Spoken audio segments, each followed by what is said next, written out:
Hello everybody, how are you students? I hope all of you are fine. You are welcome to the session of our 12th class English compulsory. Got it? जैसा कि हम पहली जो last class थी, last class में हमारा lesson जो है वो चल रहा था द लोस्ट स्प्रिंग। कौन सा लेसन चल रहा था हमारा? The lost spring. ठीक है, और इस लोस्ट स्प्रिंग के अंदर हमने एक बच्चा था पहला, और उसका नाम था साहिब। उसके बारे में हमने क्या कर लिया था? डिस्कस कर लिया था। ठीक है, तो साहिब के बारे में हम बात कर रहे थे। साहिब एक कचरा बीनने वाला है। लेखिका से उसका आमना सामना होता है।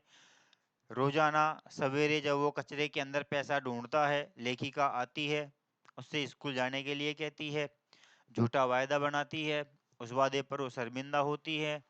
उसके बाद धीरे धीरे क्रम चलता रहता है, रोजाना बच्चों से मिलती है।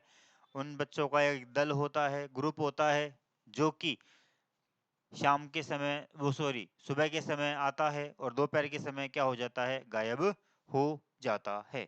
ठीक है, यहाँ तक हो गया था ना? आ गया था ना? फिर जो है उन बच्चों के ग्रुप की तुलना लेखिका अनिश जंग किसके साथ करती है? कंपेयर्ड टू द बर्ड्स, पक्षियों के साथ, जो सुबह आते हैं और दोपहर में क्या हो जाते हैं? गायब हो जाते हैं। ठीक है, यहाँ तक कहानी चलती रहती है। उसके बाद में वो बच्चों से सवाल जवाब करती है। बच्चे सारे के सारे कैसे हैं? बेयर फुट, नंगे पाँव। सारे के सारे बच्चे कैसे हैं? बेयर फुट, नंगे पाँव हैं। ठीक है, और कोई ने चप्पल नहीं पहनता है। एक बच्चे से जब वो पूछती है चप्पल क्यों नहीं पहनता, तो दूसरा कहता है कि उसकी माँ इसको नहीं देती है, अलमारी से नीचे नहीं उतारती है, अगर इसने नीचे उतारा तो ये क्या करेगा? उनको फेंक देगा। ये डेफिनेशन देता है वो। तो मतलब ये क्या थी? एक एक एक्सक्यूज था। केवल क्या था? ये एक एक्सक्यूज था। और एक्सक्यूज भी किस बात का? To stay away from the perpetual state of poverty. To stay away from the perpetual state of poverty, गरीबी की अस्थायी अवस्था से बचाव करने का। गरीबी की अवस्था से बचाव करने का। कि वास्तव में वो क्या दिखाना चाहते थे? कि हम क्या हैं? गरीब हैं। ऐसा नहीं था कि पैसों का अभाव था। That is not the lack of money. आया था लाइन पार्ट के अंदर कि it was not lack of the money, ये पैसे के अभाव के कारण नहीं था, but it is an excuse of to remain away from the perpetual state of poverty. बल्कि ये क्या था? गरीबी की स्थायी अवस्था से दूर रहने का एक बहाना था। ठीक है, ये बातें होती रहती है। इसके बाद में वो बच्चे से बातें करती है, मुकेश से बातें करती है, फिर वो वहाँ का वर्णन करती है, देखती है वहाँ के एरिया को। और वह एरिया कहाँ पर रहते हैं? वो कहाँ रहते हैं बेटा? सीमापुरी में रहते हैं। कहाँ रहते हैं? सीमापुरी, जो कि कहाँ पर आता है? दिल्ली के अंदर आता है। कहाँ पर आ रहा है? दिल्ली में, दिल्ली के क्षेत्र में आता है। लेकिन फिर भी दिल्ली से क्या है? ये बहुत दूर है। ठीक है, पहले ये जो एरिया था कभी क्या हुआ करता था? बैरन, सुनसान हुआ करता था। कभी ये एरिया क्या हुआ करता था? बैरन हुआ करता था। But now it is no barren. अब ये एम्प्टी नहीं है, खाली नहीं है। Now this is not empty. अब ये क्या है? खाली नहीं है। क्यों नहीं है? Because here lived Bangladeshi. क्योंकि यहाँ पर अब कौन रहने लग गए हैं? बांग्लादेशी आकर के रहने लग गए हैं। क्योंकि सारे के सारे जो वो क्या थे? माइग्रेटर्स थे। कौन से? वो सारे के सारे माइग्रेटर्स थे। माइग्रेटर्स यानी पलायनवादी। वो क्या थे? सारे पलायन करके कहाँ से? बांग्लादेश से पलायन करके कहाँ पर आ गए थे? इंडिया के अंदर आ गए थे। और इंडिया के अंदर आकर के अपने काम धंधे की वो क्या करने लग गए थे, तलाश में लग गए थे, और काम धंधे की तलाश में वो यहाँ पर स्थायी रूप से रहने लग गए यहाँ पर आकर के। इस वजह से ये एरिया क्या रहा, अब खाली नहीं रहा था। हालांकि ऐसा नहीं है कि पूरा भर गया था, अभी भी ये खाली ही है, बट पूरी तरह खाली नहीं है, लोग यहाँ पर रह रहे हैं। और यहाँ पर जो है कितने लोग रह रहे थे बेटा, 10,000 rag pickers are living here. यहाँ पर कितने लोग रह रहे हैं, 10,000। कब से रह रहे हैं, more than 30 years, more than 30 years, 30 वर्षों से भी ज्यादा से यहाँ पर क्या कर रहे हैं, लोग रह रहे हैं। ठीक है, फिर ये महिलाओं के समूह से बात करती है, महिलाओं के पास जाकर के कहती है कि भाई तुम जो यहाँ पर क्यों रहती हो, तुमने ढाका बांग्लादेश जो है, तुम्हारी जो जमीन जो कि क्या थी, क्या है जमीन इनकी, बिल्कुल एकदम ग्रीन फील्ड्स, ग्रीन फील्ड्स और रिवर्स का जो देश था इनका, उसको इन्होंने क्यों क्या क्या कर दिया, लेफ्ट कर दिया, छोड़ के चले गए। वहां से छोड़ करके क्या हो गए, आ गए, बांग्लादेश को छोड़ करके आ गए। क्यों आ गए, जब इनके बारे में सवाल करती है तो महिलाएं क्या कहती है कि हम यहाँ पर रहना, we would live rather here where we can gain gain grain, कि हम यहीं पर रहना पसंद करेंगे जहां पर हमें क्या मिले, अनाज मिले, then the place where we could not any grain, जहां पर कि हमें कोई अनाज नहीं मिला। ठीक है, वो महिलाएं क्या करती है, व्याख्या करती है। आगे बात समझ में क्लियर बेटा, ठीक है ना। यहाँ तक हम लोग बात करते थे, यहाँ पर हमारी बातें हो रही थी। ठीक है, महिलाओं से जब बात करती है, महिलाएं वगैरह हैं वहां पर, वो भी यही बात कहती है। ठीक है, उसके बाद बच्चे को वो एक दिन, अगले ही दिन, अगली सुबह बच्चे को क्या करती है, साहिब नाम का जो लड़का है, वह साहिब कहाँ खड़ा हुआ है, एक क्लब के गेट पर खड़ा हुआ है। क्लब जहाँ पर कि क्या होता है, खेलने कूदने की क्रियाएं की जाती है, बड़े बड़े लोग खेलते हैं वहां पर प्लेग्राउंड वगैरह बने होते हैं। तो जो क्लब है, क्लब के एक सुंदर दरवाजे के पास में खड़ा हुआ है, और खड़ा होकर के क्या कर रहा है, वॉच कर रहा है। क्या कर रहा है, वॉच कर रहा है। क्या वॉच कर रहा है, टू यंग मैन को, टू यंग मैन, और दोनों की दोनों यंग मैन क्या कर रहे हैं, प्लेइंग टेनिस, क्या कर रहे हैं, टेनिस खेल रहे हैं। आ गई बात समझ में, दोनों बच्चे क्या कर रहे हैं, टेनिस खेल रहे हैं। लेखिका उससे आकर के पूछती है कि क्या तू टेनिस पसंद है, वो कहता है कि हाँ मुझे टेनिस क्या है, पसंद है, लेकिन ये कि टेनिस का खेल क्या है, आउट ऑफ हिज रीच, इसकी पहुंच से बहुत दूर है, आउट ऑफ रीच, इसकी पहुंच से क्या है, बहुत दूर है। आगे बात समझ में, यहाँ तक हमने क्या कर लिया था, पढ़ लिया था। साहेब ने जूते पहने वगैरह वगैरह बातें चलती रहती है। ठीक है ना, तो यहाँ तक हम लोग क्या कर चुके थे, डिस्कस कर चुके थे। यहाँ तक हम लोगों ने इस लेसन को कंप्लीट कर लिया था। ठीक है, अब देखिए आगे हम जो है कंटिन्यू करते हैं हमारे लेसन को, क्या है और क्या नहीं है। आगे बात समझ में, तो अब हमारे लेसन को देखते हैं क्या होता है आगे। ठीक है, तो देखो क्या है, कहाँ तक हो गया था हमारा लेसन बेटा, कहाँ तक हो गया था,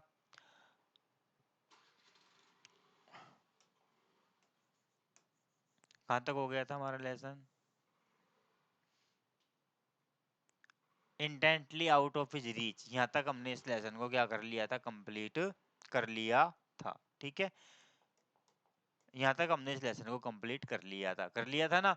इवन शूज, जूते पहने हुए लड़का जो कि उसके अंदर छेद हो, वो भी क्या है, वो जूते की बात करता है, फटा हुआ जूता था, एक छेद था, किसी अमीर बच्चे ने फेंक दिया था, वो बात करता है, वो फाल, चलो ठीक है, वहां तक हमने कर लिया। अब हम देखते हैं इससे आगे। ठीक है, अब देखो इससे आगे क्या कहता है कि दिस मॉर्निंग, आज सुबह, Saheb Sahib is on his way, अपने रास्ते पर है, to the milk booth, milk booth यानी दूध की दुकान, दूध की दुकान, कहां पर है वो, दूध की दुकान के रास्ते पर है। ठीक है, कहां पर है, दूध की दुकान के रास्ते पर है, अर्थात दूध की जो दुकान है। इन हिज हैंड, उसके हाथ में, ए स्टील, स्टील का कैनिस्टर, कैनिस्टर का मतलब होता है डिब्बा, उसके हाथ में क्या है, स्टील का एक डिब्बा है। ठीक है, आई मैं नाउ अब वर्क काम करता हूँ इन अ टी स्टॉल यानी चाय की दुकान पर, चाय की दुकान पर। कि अब मैं क्या करता हूँ, एक चाय की दुकान पर कार्य करता हूँ। He says down the road, सड़क के किनारे। ही सेज वह कहता है, पॉइंटिंग इशारा करते हुए, इन द डिस्टेंस थोड़ी दूरी पर। डिस्टेंस यानी दूरी, डिस्टेंस यानी क्या होता है, दूरी। कि थोड़ी दूरी पर इशारा करते हुए वह कहता है, क्या है, लेखिका उससे मिलती है सुबह सुबह। वो कहाँ जा रहा है, दूध की दुकान पर जा रहा है। उसके हाथ में क्या है, स्टील का एक डिब्बा है। स्टील के डिब्बे को लेकर के वो दूध की दुकान पर जा रहा है, ठीक है। और वहां पर जब लेखिका उससे मिलती है तो लेखिका से वो कहता है कि अब मैं क्या करता हूँ, चाय की दुकान पर काम करता हूँ। एक चाय की दुकान पर मैं काम करने लग गया हूँ। और अब उसके हाथ में क्या था, एक स्टील का डिब्बा था। और वो दुकान कहाँ पर थी, सड़क के किनारे पर थी, सड़क से थोड़ा सा दूर थी। तो इशारा करते हुए कि वो रही देखो मेरी दुकान, वो इशारा करता है। बताते हैं ना बच्चे, वो मेरा घर रहा, वो मेरी स्कूल रही, वो मेरा वो फलाना रहा, है ना। तो वो साहेब भी जो है क्या करता है, उस दुकान की ओर इशारा करते हुए कहता है कि मैं वहां उस चाय की दुकान पर अब क्या करता हूँ, कार्य करता हूँ। आई एम पेड, मुझे दिए जाते हैं। पेड यानी भुगतान करना, पेड यानी क्या होता है, भुगतान करना। अब मुझे भुगतान किया जाता है, तनख्वाह दी जाती है 800 रुपीज, 800 रुपए, एंड और ऑल माई मील्स, मेरा दो टाइम समय का भोजन। कि मुझे मेरा भोजन, दोनों समय का भोजन और 800 रुपए इस काम के बदले में दिए जाते हैं, ठीक है। ये इसकी क्या है, तनख्वाह है। 800 रुपए तो उसकी तनख्वाह है और दोनों वक्त का उसे क्या मिलता है, खाना दिया जाता है। Does he like the job, क्या उसे यह कार्य पसंद है। आई आस्क, मैं पूछती हूँ, मैं उससे पूछती हूँ कि क्या तुम्हें यह काम पसंद है। हिज फेस, उसका चेहरा। आई सी, मैं देखती हूँ। हैज लॉस्ट, खो चुका है। The care free, care free यानी होता है बेपरवाही, बेपरवाही या स्वच्छंदता, स्वच्छंदता। कि उसके चेहरे पर स्वच्छंदता के लुक नहीं है, आजादी के भाव नहीं है। द स्टील कैनिस्टर, स्टील का डिब्बा। सीम्स, प्रतीत होता है। हैवियर, हैवियर का मतलब होता है भारी। यह स्टील का डिब्बा भारी प्रतीत होता है। देन द प्लास्टिक बैग, उस प्लास्टिक के थैले से। ही वुड कैरी, जिसे वो ले जाया करता था। सो लाइटली, इतनी आसानी से। ओवर हिज शोल्डर, अपने कंधे पर। इस लाइन में बेटा बहुत गहराई छिपी हुई है, ठीक है ना। बहुत गहरी बात छिपी हुई है इस लाइन के अंदर, ठीक है। कि अब ये लेखिका उससे पूछती है बच्चे से कि भाई क्या तू ये जो काम कर रहा है चाय की दुकान पर, चाय की दुकान पर जो तू काम कर रहा है, ये जो काम है, क्या तुझे काम पसंद है, क्या तू यहाँ पर काम करके खुश है। जब उससे पूछा जाता है तो उसके चेहरे के हाव भाव क्या हो जाते हैं, बदल जाते हैं। जितना प्रसन्न या जितना खुश मिजाज, जितना एक कह सकते हैं कि स्वच्छंद जो बच्चा होता है, एक आजाद, एकदम बिल्कुल फ्री टेंशन रहने वाला, वो वाला चेहरा उसका दिखाई नहीं देता है। अब उसके चेहरे के एक्सप्रेशंस क्या हो जाते हैं, थोड़े गंभीर हो जाते हैं। अर्थात अब उसकी स्वच्छंदता, आजादी के भाव खो चुके हैं। अब वो आजाद नहीं रहा है, ठीक है। आगे आ जाएगी ये बात आपको, ठीक है। क्यों, क्योंकि वो जो प्लास्टिक का थैला था, वो प्लास्टिक का थैला क्या था, उसे हल्का महसूस लगता था। और ये स्टील का डिब्बा जो है उसे क्या लग रहा है, भारी प्रतीत हो रहा है। कि स्टील का जो डिब्बा है ये उसके उस प्लास्टिक के थैले से क्या है, भारी है। जिस प्लास्टिक के थैले को वो क्या करता था, अपने कंधे पर बड़ी आसानी के साथ ले जाता था। सुबह अपने आराम से मस्ती से जाता और अब दोपहर के समय आ जाता काम खत्म कर कर आके। उसके बाद आराम से अपने मित्रों के साथ खेलता कूदता, फ्री माइंड रहता, कोई टेंशन नहीं, कोई फिक्र नहीं। आराम से बिल्कुल टेंशन फ्री होकर के वो क्या करता, अपना काम करता रहता था। ये उसका क्या था, डेली का रूटीन था। लेकिन अब जो है ये क्या कर रहा है, चाय की दुकान पर काम कर रहा है। अब तो इसलिए लेखिका कह रही है कि ये जो प्लास्टिक का जो थैला है, ये इसको क्या लग रहा है, स्टील के डिब्बा इस थैले से भारी लग रहा है। अब देखो क्यों लग रहा है, देखना। द बैग, यह थैला, वाज हिज, उसका खुद का था। वो जो प्लास्टिक का थैला था, इसमें क्या करता था, कचरा बीनता था, पन्नियां बीन करके कचरा इकट्ठा करके ले जाया करता था। वो थैला किसका था, उसका खुद का था। द कैनिस्टर, जबकि यह डिब्बा, बिलोंग्स टू द मैन, उस व्यक्ति का है, हु ऑन्स द टी शॉप, जो इस चाय की दुकान का ऑन्स क्या है, मालिक है।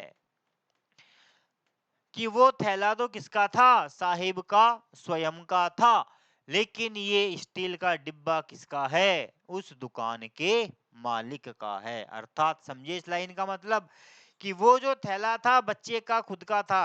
मैं जैसे सोचो कि आप घर में रह रहे हो, ठीक है, अपने परिवार में आराम से मस्ती से रह रहे हो, अपने घर में कैसे भी कहीं भी कपड़ा वो पटक दिया, वो पटक दिया, ये फेंक दिया, वो फेंक दिया, बैग वहां पड़ा है, वो पड़ा है, ठीक है ना, अपनी मर्जी से स्वतंत्रता से बिल्कुल आजादी के साथ रह रहे हैं।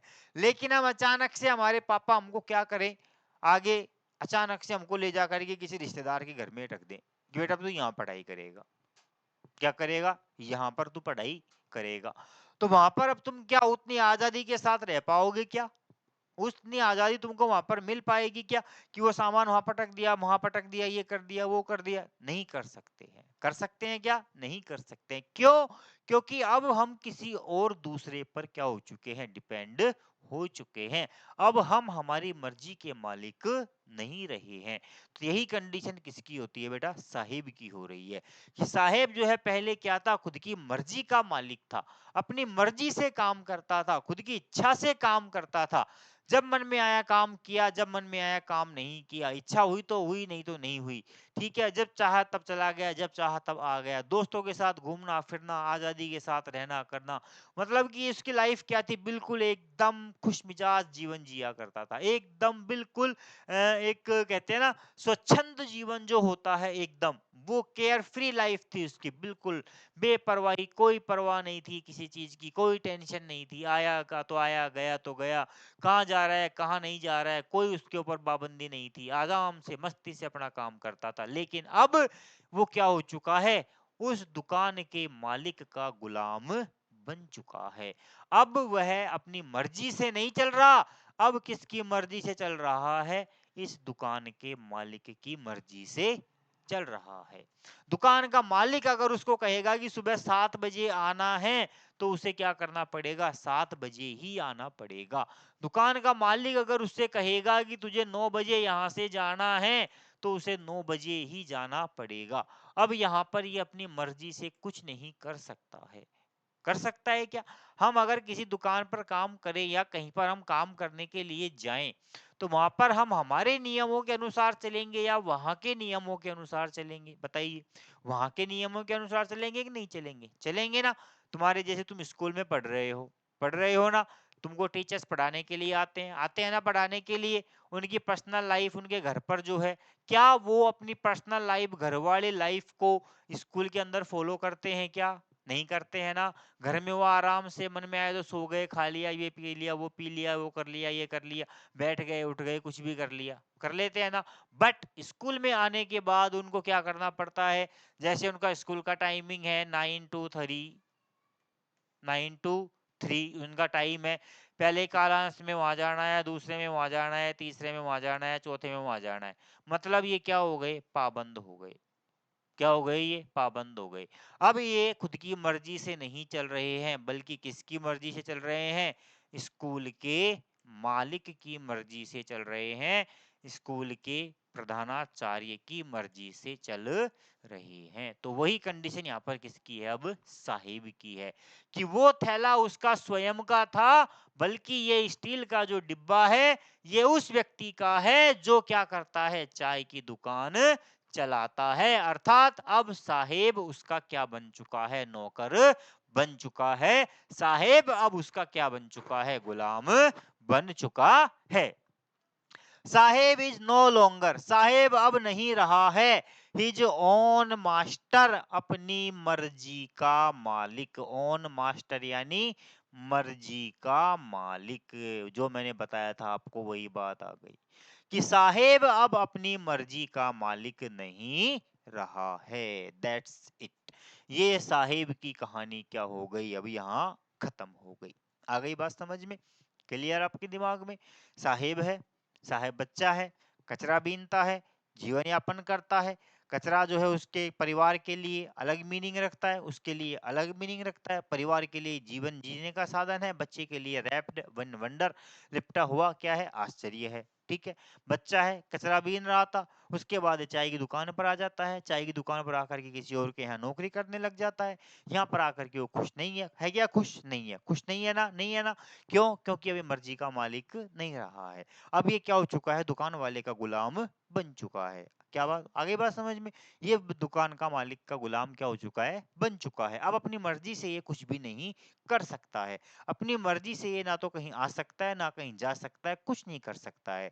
दुकान का मालिक इसको जैसे कहेगा वैसे इसको क्या करना पड़ेगा? काम करना पड़ेगा। ये इसके साथ क्या हो गई? अब यहाँ पर कंडीशंस लागू हो जाती है। क्लियर? देखो इसी के रिगार्डिंग क्वेश्चन है हमारे यहाँ पर। देखो क्वेश्चन क्या है, देखो पहला क्वेश्चन क्या कहता है?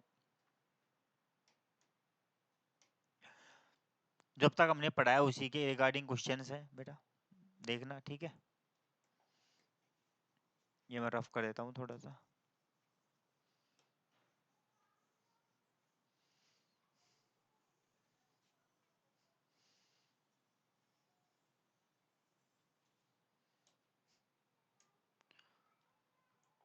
ठीक है, देखो what is Saheb looking for in the garbage dumps. Saheb कचरे के ढेर में क्या ढूंढता है? बताओ क्या ढूंढता है? बताओ क्या? पहले ही लाइन में आया है, पाठ के शुरुआत में ही आया हुआ है, आया हुआ है ना पाठ के शुरू में। Saheb is looking for gold. Saheb is looking for gold in the garbage. Rupee, coin, सिक्का, पैसे ढूंढ रहा है। क्या ढूंढ रहा है? पैसे ढूंढ रहा है। वेयर इज ही, वो कहाँ रहता है? कहाँ रहता है वो? सीमापुरी में रहता है। He lives in Seemapuri. कहाँ रह रहा है? सीमापुरी में। And where has he come from, और वो कहाँ से आया है? He has come from Dhaka. He has come from Dhaka. कहाँ से आया है बेटा? वो ढाका से आया है। आगे बात समझ में? What is Saheb looking for in the garbage dumps. कचरे के ढेर में साहेब क्या ढूंढ रहा है? पैसा ढूंढ रहा है, गोल्ड ढूंढ रहा है ना। वेयर इज ही, वो कहाँ पर है? कहाँ पर रह रहा है वो? सीमापुरी में रह रहा है, in the periphery of Delhi. यही आया था ना। He lives in Seemapuri, a periphery of Delhi. And he has come from Dhaka. Come from Dhaka. आ गया समझ में? पहला question. What explanation does the author offer the children not wearing footwear?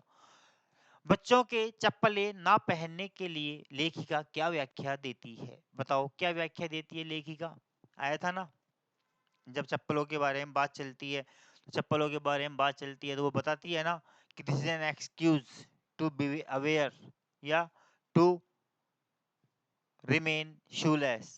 A tradition, एक क्या है इनकी परंपरा बन चुकी है। क्या कहती है वो? एक इनकी परंपरा बन चुकी है कि this is a tradition to live bare foot, and this is an excuse to away from the perpetual state of poverty.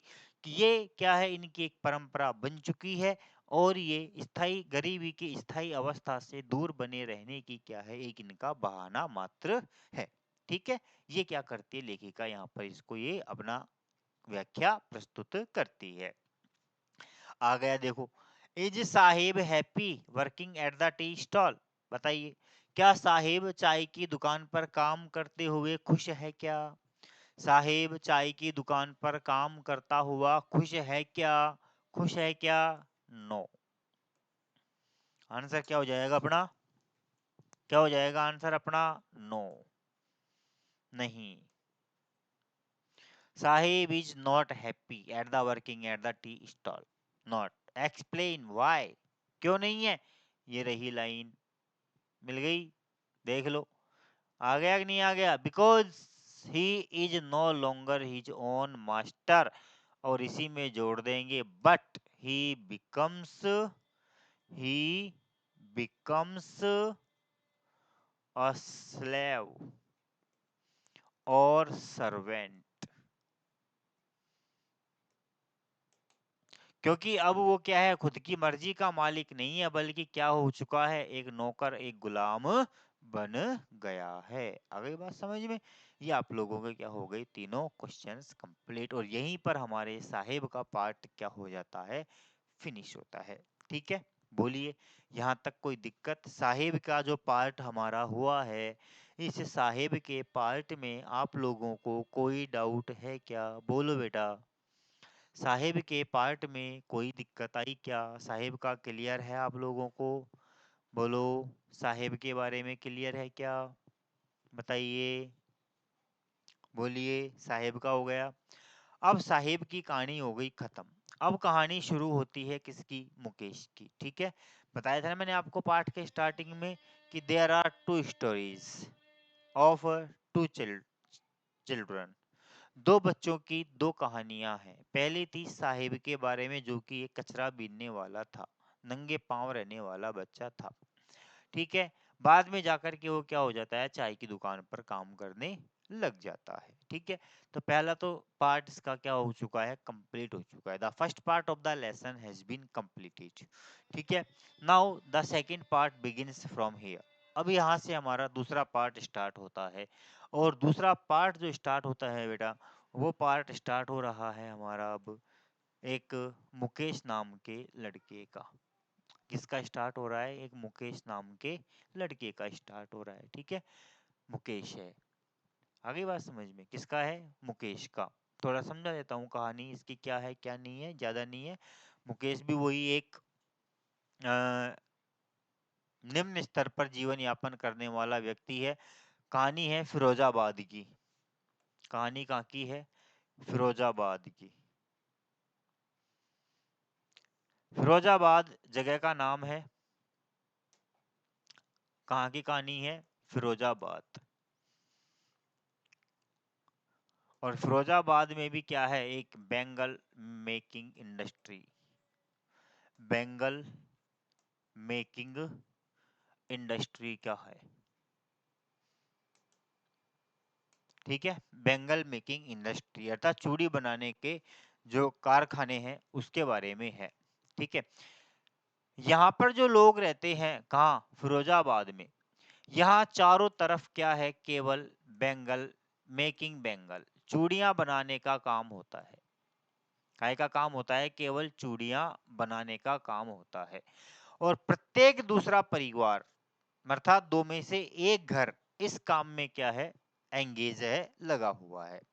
यहाँ तक कि चिल्ड्रन जो बच्चे हैं, वो बच्चे भी क्या हैं, इस काम में लगे हुए हैं। ठीक है, ये कंडीशन है यहाँ की चूड़ियां बनाने वालों की। गलियां सकरी है, कचरे से भरी हुई है, गंदगी है, चौक है, घर जो है टूटे फूटे हैं, दीवारें टूटी फूटी है, खंडरों के रूप में तब्दील हुई है, पुराने मकान हैं, वगैरह वगैरह। चलता है ऐसा ही, मतलब एक क्या है, कोई वो नहीं है खास, इनका लिविंग स्टैंडर्ड नहीं है। ठीक है ना? तो यहाँ पर एक बच्चा है मुकेश नाम का लड़का। यहाँ पर लेखिका की मुलाकात किससे होती है? मुकेश से। किससे होती है? मुकेश से। वो वाज अ बेंगल मेकर, वो वाज अ बेंगल मेकर, जो कि क्या है, एक चूड़ी बनाने वाला है। क्या है? एक चूड़ी बनाने वाला है। ठीक है, आगे बात समझ में? अब ये जो बेंगल मेकर है, ये बेंगल मेकर कहाँ रहते हैं? एक डिंगी सेल्स आएगा आपके लेसन में। डिंगी सेल्स, डिंगी सेल्स यानी अंधेरी कोठरियों में रहा करते हैं। अंधेरी कोठरी, एक कमरा बिल्कुल अंधेरा, कोई प्रकाश नहीं है, कुछ नहीं है, वहां पर बिल्कुल अंधेरा है।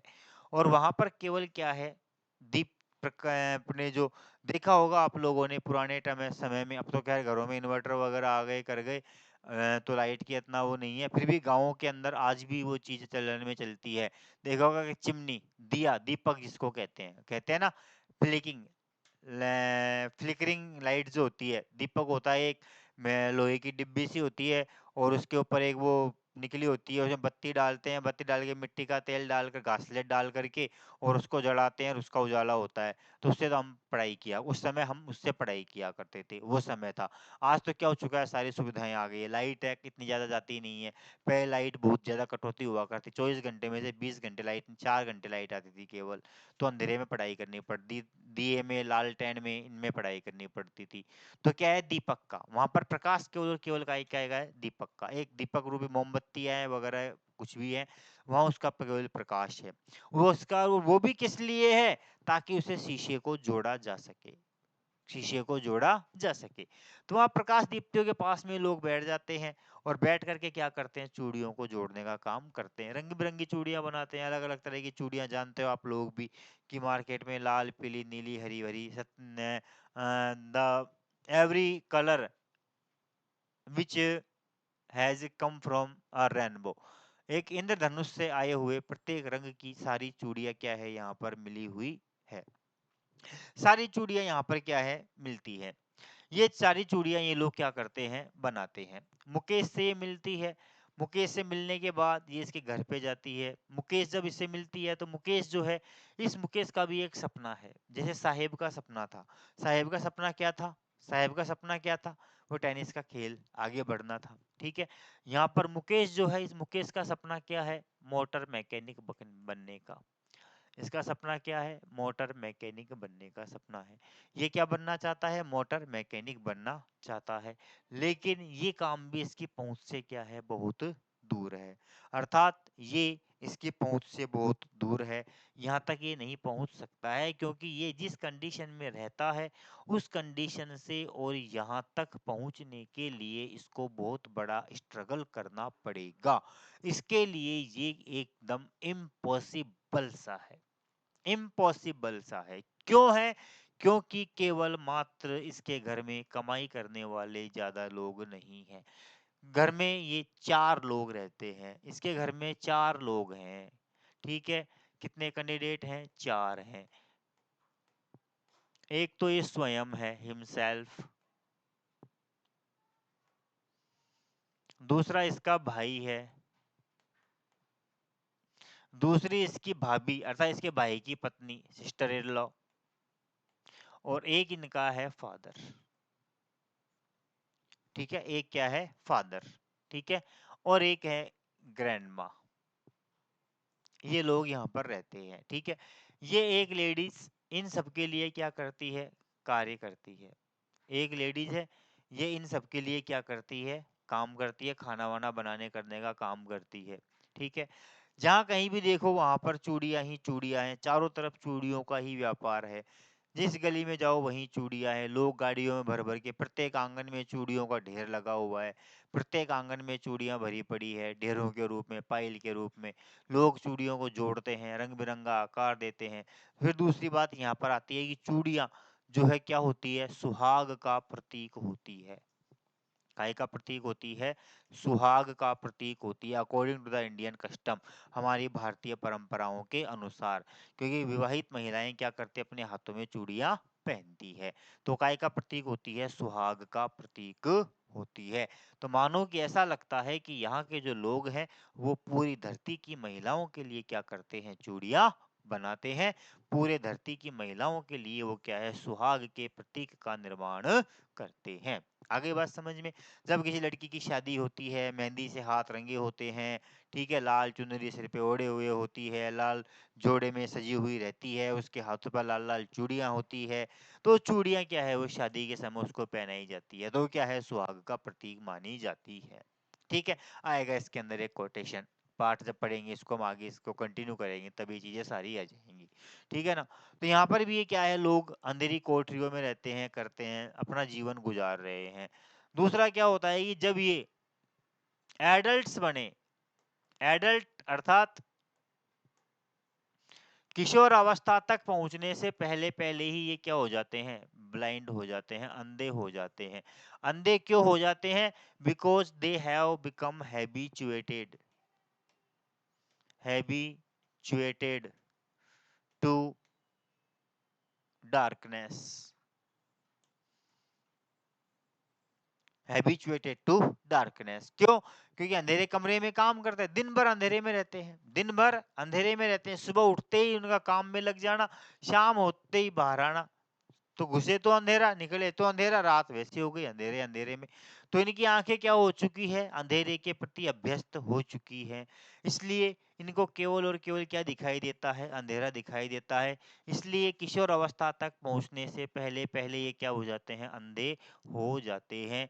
इनके आंखों की दृष्टि क्या हो जाती है, बिल्कुल कमजोर हो जाती है, और इनका जीवन नरक बन जाता है। ये इनका जीवन जी रहे हैं। अगर यहाँ पर कोई भी लोग क्या करते हैं, कोई संगठन ऑर्गेनाइजेशन बनाने की कोशिश करते हैं, ठीक है, या कोई कोऑपरेटन कोऑपरेटिव सोसाइटी या कोऑपरेट समिति बनाने की कोशिश करते हैं, जैसे गरीब लोग होते हैं ना, संघ बना लेते हैं अपनी मांगे मनवाने के लिए या कुछ करने के लिए, देखा होगा आप लोगों ने, ठीक है, गाँव के अंदर, इनके अंदर, कि वो उसने एक अलग ग्रुप बना लिया, उसका एक अलग समूह बना लिया, युवा वर्ग का समूह, उनका समूह।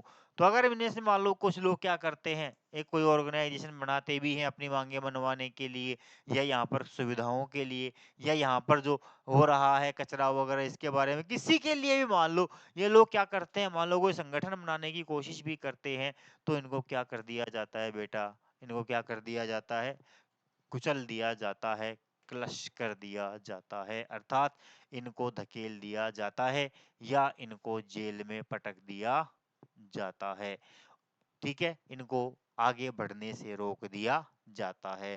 क्यों? क्योंकि यहाँ पर दूसरा जो वर्ग है, वो दूसरा वर्ग किसका है, रिच पीपुल, धनी लोगों का है, जहां पर कौन कौन आ जाते हैं, पॉलिटिशियंस, साहूकार्स एंड ब्यूरोक्रेट्स, ठीक है, ये सारे वर्ग आ जाते हैं, एंड हाई क्लास सोसाइटी, ये बड़े वर्ग के लोगों का समूह है। तो ये जो बड़े वर्ग का लोगों का समूह है, ये बड़े वर्ग के लोगों का समूह इनका क्या करते हैं, शोषण करते हैं, इनका क्या करते हैं, शोषण करते हैं। भाई फैक्ट्री का मालिक है, फैक्ट्री का मालिक है, पैसे वाला है, मालिक है, तो उसके लिए लोग क्या कर रहे हैं, काम कर रहे हैं, और लोग उसके लिए जब काम कर रहे हैं तो वो क्या करेगा, अपने श्रमिकों से ज्यादा काम लेगा। अगर मान लो वो किसी मजदूर को 5,000 रुपए दे रहा है, तो वो 5,000 रुपए के बदले में उससे 50,000 का काम करवाएगा। कितने का काम करवाएगा, 50,000 का काम करवाएगा, तब जाकर के उसको क्या करेगा, वो 5,000 रुपए देगा। ये एक पॉलिसी होती है, ज्यादा से ज्यादा खून चूसते हैं वो लोग, ठीक है ना। तो ये यहाँ पर कंडीशन है। तो ये अमीर लोग हैं, ये क्या करते हैं, इनका शोषण करते हैं, ज्यादा से ज्यादा इनका शोषण किया जाता है, कुचल दिया जाता है, धकेल दिया जाता है, या इनको जेल में डाल दिया जाता है, अर्थात इनको आगे बढ़ने से रोक दिया जाता है, अर्थात they have no option to come out from the state of their lower class, कि इनकी निम्न अवस्था से बाहर आने का इनके पास कोई रास्ता नहीं है। Generation to generation have spent in this business, पीढ़ियों ने, पीढ़ी दर पीढ़ी इन्होंने अपना जीवन क्या कर दिया, यहीं व्यतीत कर दिया है। पीढ़ियों से ये यहीं पर काम करते आ रहे हैं, पहली पीढ़ी, दूसरी पीढ़ी, तीसरी पीढ़ी, पीढ़ी दर पीढ़ी इन्होंने क्या किया है, अपना व्यवसाय इसी में व्यतीत कर दिया है। इनके पास और कोई दूसरा कार्य करने के लिए नहीं है। साहेब लेखिका को अपने घर पर ले जाता है, घर ले जाता है, तो वहां पर इसकी भाभी, इसका भाई, पिताजी वगैरह होते हैं। पिताजी पहले एक टेलर का काम करते थे, बाद में जाकर के वो क्या हो गए, चूड़ियां बनाने लग गए। टेलर के काम में भी वो एक असफल व्यक्ति रहते हैं, अर्थात कि बिल्कुल गरीब अवस्था में रहते हैं। मतलब कि इनका जो मकान है वो इतना टूटा हुआ है कि इसके पिताजी जीवन भर कमाने के बाद भी उस मकान को रिनोवेट कराने में क्या रहते हैं, असफल रहते हैं। वो अपने मकान को वो क्या नहीं करवा पाते हैं, नवीनीकरण नहीं करवा पाते हैं। जैसे टूटा फूटा है ना, वैसे टूटा फूटा उनका क्या है, मकान पड़ा हुआ है। अर्थात ये कहानी है यहाँ पर किसकी, मुकेश की। तो ये मुकेश के बारे में बातें चलती रहती है। फिर उसके बाद में मुकेश से बातें चलती रहती है, मुकेश के घर आती है, देखती है, दादी माँ वगैरह बातें होती है, ये चलता रहता है घटनाक्रम, ठीक है। फिर यहाँ से हवाई जहाज इसके ऊपर से उड़ते हैं, फिरोजाबाद के ऊपर से हवाई जहाज उड़ते जाते हैं। अर्थात देखते हैं लोग कि क्या है, कुछ नहीं है, कोई मतलब नहीं है, गंदगियों से भरा हुआ शहर है, कोई लेना देना नहीं है, लोगों का जीवन बिल्कुल खत्म न के बराबर है, कुछ भी नहीं है। तो फिर बाद में जो है वही मुकेश का सपना क्या है, मोटर मैकेनिक बनने का है। लेकिन इसमें भी इसको क्या लगेगा, बहुत हार्ड टाइम लगेगा। इसको भी उस गैरेज तक पहुंचने के लिए क्या करना पड़ेगा, बहुत स्ट्रगल करना पड़ेगा। ये लेखिका एंड में क्या करती है, निष्कर्ष निकालती है। इस प्रकार हम कह सकते हैं कि the story, the lesson, this lesson lost spring is a lesson based on the labour child labour. कि जो ये पाठ है ये किसके ऊपर है, पूरा की पूरा बाल श्रम के ऊपर है। जहां पर बच्चे अपनी क्या करते हैं, छोटे छोटे बच्चे मजदूरी करते हैं, मजदूरी करके अपने परिवारों का जीवन यापन करते हैं, परिवारों का पालन पोषण करते हैं, उनकी कमाई से उनका परिवार चलता है, पर अपने परिवार के भरण पोषण में ये सहयोग देते हैं, पढ़ाई लिखाई से बहुत दूर हैं, शिक्षा से बिल्कुल वंचित हैं, शिक्षा का इनके पास में कोई दूसरा उपाय नहीं है। ठीक है, इस प्रकार इनका जीवन चलता है और ये इसी प्रकार अपना जीवन क्या कर देते हैं, व्यतीत कर देते हैं। दूसरा इनके पास कोई ऑप्शन नहीं बचता है। ना ही इनकी सहायता करने वाला कोई है, ना ही इनको सपोर्ट करने वाला कोई है। कोई ऐसा नहीं है जो इनको इस अवस्था से क्या कर सके, बाहर निकाल सके।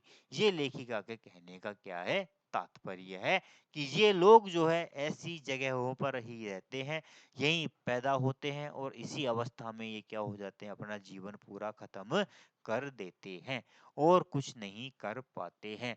जैसा कि हम देखते हैं, ये हमारे भारत की एक प्रत्यक्ष तस्वीर है, हमारे इंडिया की क्या है, ये एक जीवंत तस्वीर लेखिका ने यहाँ पर क्या की है, प्रस्तुत की है इस पाठ के माध्यम से। हम भी देखते हैं, आप लोग भी देखते होंगे कि कई बच्चे होते हैं जो बेचारे काम करने लग जाते हैं, पढ़ाई लिखाई, चाय की दुकानों पर देखा होगा आपने, छोटे छोटे बच्चे चाय की दुकान पर काम करते हैं, ढाबों में, रेस्टोरेंट, होटलों में काम करते हैं। अर्थात पढ़ाई के लिए उनके घर में पैसा नहीं है, कोई ऑप्शन नहीं है उनके पास में, क्या करे बेचारे, कैसे जीवन तो जिएंगे ना कैसे तैसे करके। ठीक है, तो वो क्या करते हैं, शुरू से ही काम पर लग जाते हैं, पढ़ाई लिखाई नहीं कर पाते हैं। टैलेंट होता है, टैलेंट छिपा हुआ रहता है। कहते हैं ना कि कुछ ऐसे हीरे होते हैं जिन पर हमारा ध्यान नहीं जाता है, इन बच्चों में भी टैलेंट है। अगर इन बच्चों को निखारा जाए, इन बच्चों को शिक्षा के अवसर दिए जाएं, इन बच्चों को इस स्थिति से निकाल करके दूर एक अच्छे माहौल में ले जाया जाए, तो हो सकता है कि इनमें से कोई एक क्या निकले, कोई एक लेखक बन जाए, कोई एक हीरो बन जाए, कोई एक राइटर बन जाए, कोई क्या बन जाए, कोई क्या बन जाए, कोई डॉक्टर बने, कोई इंजीनियर बने, कोई लॉयर बने, कोई क्या बने। इनमें भी क्या है, प्रतिभाएं छिपी हुई हैं, लेकिन उन प्रतिभाओं को ढूंढने वाला, उन प्रतिभाओं को निखारने वाला कोई नहीं है, अर्थात इनको सपोर्ट करने वाला कोई भी नहीं है। ये इस पाठ का क्या है, हमारा थोड़ा सा सारांश है। तो कल हम जो है क्या करेंगे, इस मुकेश के बारे में पढ़ना स्टार्ट करेंगे। तो आज मैंने आप लोगों को मुकेश की कहानी के बारे में थोड़ा सा इंट्रोडक्शन दे दिया। कल हम क्या करेंगे, इस पार्ट को नेक्स्ट आगे कंटिन्यू स्टार्ट कर देंगे। ठीक है, आगे बात समझ में। तो ये दो कहानियां हैं, एक साहेब की है और एक मुकेश की है। Got it. ठीक है, तो आज का सेशन हम यहीं खत्म करते हैं। बेस्ट, आगे का हम नेक्स्ट क्लास में देखते हैं। तो wish you all the best, मिलते हैं अगली क्लास में। तब तक के लिए जुड़े रहिए हमारे टीच लाइन चैनल के साथ में और टीच लाइन एप्लीकेशन के साथ में, और देखते रहिए अपनी क्लासों को रेगुलर, पढ़ते रहिए, अपनी किताब पर ध्यान देते रहिए और मेहनत करते रहिए। क्यों? क्योंकि अंग्रेजी बहुत कठिन विषय है, आसान नहीं है, याद करना बहुत कठिन है। इसकी स्ट्रेटजी मैं आपको बताऊंगा कैसे ज़्यादा नंबर लाए जा सकते हैं, वो देखेंगे हम लोग एक दिन क्लास में।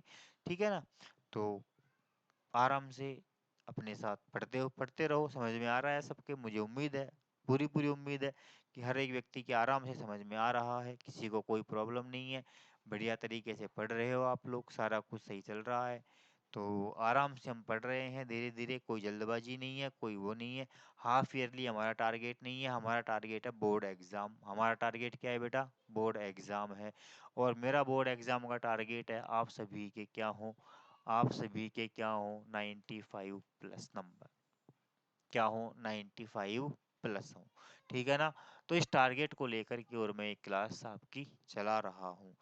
तो मेरी इस क्लास से जुड़े रहने के लिए धन्यवाद। चलते हैं, मिलते हैं अगली क्लास में अगली कहानी के साथ, अगले अध्याय के साथ। तब तक के लिए जय हिंद, जय भारत, धन्यवाद।